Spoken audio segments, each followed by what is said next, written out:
पुण्यातल्या शिरूर तालुक्यातल्या संविदणे इथल्या जयकुमार मोटे या शेतकऱ्यानं योग्य व्यवस्थापन आणि सेंद्रिय खताचा वापर करून भरघोस ऊसाचं पीक घेतलंय।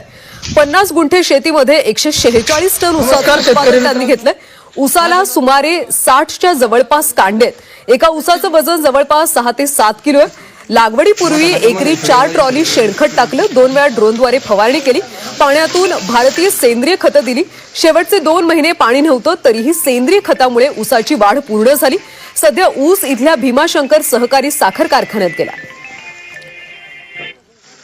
एक सेंद्रिय शेतीचं म्हणजे मिशन हाती घेऊन जास्तीत जास्त शेतकऱ्यांकडे पोहोचून शेतकऱ्यांना म्हणजे कसं कमी खर्चात उत्पन्न निघेल याच्या म्हणजे हे आम्ही मिशन चालू केलेलं आहे। साधारण माझा 17 महिन्याचा ऊस झाल्यानंतर 58 ते 60 कांड्यावरती ऊस होता आणि त्याचं एका ऊसाचं वजन साधारण 6 ते 7 किलो होतं आणि मला एकरी 116 टनेज असं उत्पन्न भेटलं ऊसाचं आणि 55 गुंठ्यामध्ये काहीतरी 146 टनेज ऊस निघाला 50 गुंठ्यामध्ये।